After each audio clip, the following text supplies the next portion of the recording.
Hello dear student, today we start exercise 5.1 question number 1 part 4th. Part 4th incomplete रह गया था इससे पहली वाली वीडियो में, तो आज उसको पूरा कर लेते हैं बच्चों। देखिए, the amount of money in the account every year when ₹10,000 is deposited at compound interest at 8% per annum.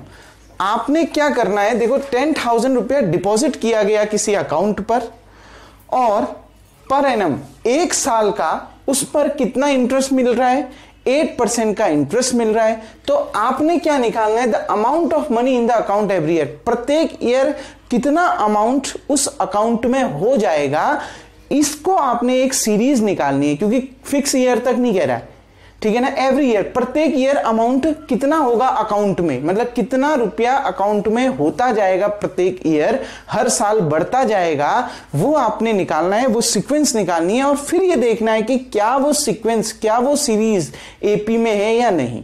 आ गई ना बात समझ में बच्चों? क्या बोल रहा है, समझ में आया? 10,000 रुपया डिपॉजिट किया, जमा किया और उस पर 1 साल का कितना इंटरेस्ट मिला, 8% इंटरेस्ट मिल रहा है। तो आपने ये दिखाना है कि हर साल उस अकाउंट में कितना रुपया बढ़ता जाएगा, वो एक सीक्वेंस निकालना है, फिर उस सीक्वेंस को चेक करना है कि एपी में है या नहीं। तो देखिए बच्चों, amount in bank after 1 year, क्योंकि 1 साल पहले, जैसे आज मैंने 10,000 रुपया जमा कर दिया तो मुझे उसका इंटरेस्ट 1 साल बाद ही मिलेगा। 1 साल तक मेरे अकाउंट में 10,000 ही रहेंगे, 1 साल बाद मुझे उसका इंटरेस्ट मिलेगा, 8% इंटरेस्ट मुझे मिल रहा है। तो amount in bank after 1 year, कौन से फॉर्मूले का यूज करेंगे? A = P 1 + R/100 की पावर n। R क्या है बच्चों? R जो है रेट है, ठीक। n क्या है? ईयर। तो 1 ईयर है तो n की जगह में 1 आ जाएगा। तो देखिए बच्चों, A amount, P principal amount, कितना रुपया जमा किया? 10,000। 1 + R कितना? 8/100। n कितना? 1, तो इसकी पावर 1 आ गया, इतना ही रहेगा। क्लियर बच्चों? अब देखो, amount in bank after 2 year, 2 साल बाद कितना हो जाएगा? इस n की जगह में 2 रख दोगे, बाकी वही रहा। A = P इतना ही रहा, ठीक। 1 + 8/100 की पावर 2। क्लियर बच्चों? n की जगह में 2 आ जाएगा। आफ्टर 3 ईयर n की जगह में कितना आ जाएगा? 3 आ जाएगा, बाकी वही रखो। 10,000 1 + 8/100 की पावर 3। तो सीक्वेंस देखो बच्चों, सीक्वेंस क्या मिल गया? सबसे पहला क्या मिला? 10,000 1 + 8/100।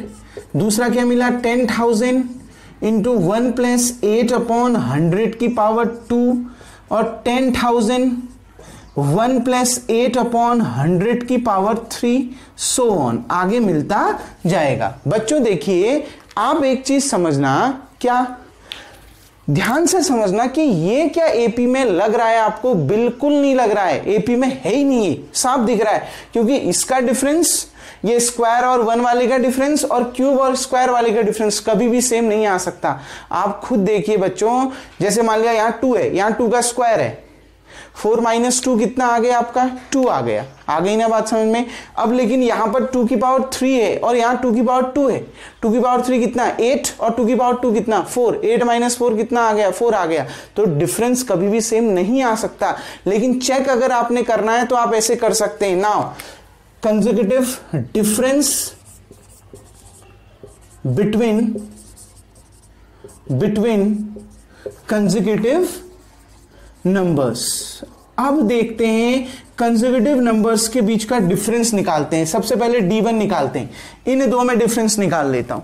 A2 - A1, second term minus first term. तो देखिए बच्चों, 10,000 1 + 8/100 का होल स्क्वायर माइनस 10,000 × 1 + 8/100। क्लियर बच्चों? अब देखिए, वीडियो को पॉज करके आप इतना उतार लीजिएगा। अब देखिए बच्चों, इसके आगे देखते हैं, क्वेश्चन को मिटा देता हूं, इसका सॉल्यूशन ऊपर देखते हैं। देखिए बच्चों, इसको माइनस करें, D1 इस पूरे में से देखो 10,000 कॉमन आ रहा है ना? 10,000 कॉमन, 10,000 के साथ साथ 1 + 8/100, 1 + 8/100 ये भी कॉमन आ रहा है, तो 1 + 8/100 भी आपने कॉमन निकाल दिया। अब देखिए बच्चों, अंदर कितना बच गया? 10,000 तो कॉमन आ चुका है, एक 1 प्लस 8/100 कॉमन आ गया, क्या बच गया, 2 बार है ना ये 1 प्लस 8/100, तो एक बार बच जाएगा अंदर 1 प्लस 8/100। क्लियर, देखो 1 प्लस 8/100 2 बार है ना पहले उसमें, पहले टर्म में, तो एक बार आप कॉमन ले चुके तो एक बार उतर जाएगा। माइनस देखो बच्चों 10,000 कॉमन ले लिया है, 1 प्लस 8/100 भी कॉमन ले लिया है, तो यहां तो कितना बचा, 1 बचा, तो यहां कितना आ जाएगा 1, 1 से 1 कैंसिल, तो कितना आ गया बच्चों 10,000 1 प्लस 8/100 इंटू 8/100। ज्यादा सॉल्व करने की जरूरत नहीं है, इतना आ गया। क्लियर बच्चों, अब देखिए D2, अब D2 निकालता हूं, अब ये और ये third term minus second term. Clear बच्चों, अगर ये दो कंसेक्यूटिव नंबर लेते हैं, इन दो नंबरों को लेते हैं, कंसेक्यूटिव समझते हो ना, क्रमागत, एक के बाद दूसरा, इसके बाद यही आ रहा है ना, तो इन दोनों का डिफरेंस लेते हैं, second term minus first term. तो देखिए 10,000 1 प्लस 8/100 की होल पावर 3 माइनस 10,000 1 प्लस 8/100 का होल स्क्वायर, यही है। क्लियर बच्चों, अब देखिए D2 10,000 कॉमन आ रहा है दोनों में से, और दूसरी चीज क्या कॉमन आ रही है, 1 प्लस 8/100 का होल स्क्वायर, क्योंकि ये 2 बार है और ये 3 बार है, तो सबसे छोटा क्या है, 2 है ना, 2 बार है तो 2 बार क्या आ जाएगा, कॉमन आ जाएगा। क्लियर बच्चों, अब देखिए 10,000 कॉमन निकल गया, 1 प्लस 8/100 का होल स्क्वायर कॉमन निकल दिया, मतलब 2 बार ये कॉमन आ चुका है, बाहर आ चुका है, तो कितनी बार बचा, एक बार, क्योंकि ये है कितनी बार, 3 बार, 2 बार बाहर ले चुके तो एक बार और बचा, कितना आ गया 1 प्लस 8/100 माइनस ये कॉमन ले लिया, 1 प्लस 8/100 का होल स्क्वायर भी कॉमन ले लिया, कितना बचा 1, आपके पास केवल कितना बचा 1, क्योंकि ये पूरा कॉमन ले चुके, 1 से 1 कैंसिल, 10,000 1 प्लस 8/100 का होल स्क्वायर इंटू 8/100। अब दोनों को ऑब्जर्व करो बच्चों, क्या इक्वल आ रहा है, 10,000 सेम है, 8/100 सेम है, लेकिन यहां देखो ऊपर D1 में 1 प्लस 8/100 है, उसकी पावर 1 है, जबकि नीचे 1 प्लस 8/100 की पावर 2 है। क्या ये दोनों कभी इक्वल हो सकते हैं, नहीं, यहां 1 प्लस 8/100 की पावर 1 है, नीचे 1 प्लस 8/100 की पावर 2 है, तो ये कभी भी इक्वल नहीं हो सकते। That implies that D1 does not equals to D2। ज्यादा सॉल्व करने की जरूरत ही नहीं है। क्लियर बच्चों, इसका मतलब है difference of conjugative numbers are not same, मतलब कॉमन डिफरेंस आपका नहीं है, इसका मतलब है the given sequence are not in AP. तो नीचे से लिख लीजिएगा, hence the given sequence are not in AP. Hope so बच्चों आपका ये क्वेश्चन, आपका इस क्वेश्चन में अगर कोई डाउट था तो ये क्लियर हो चुका होगा।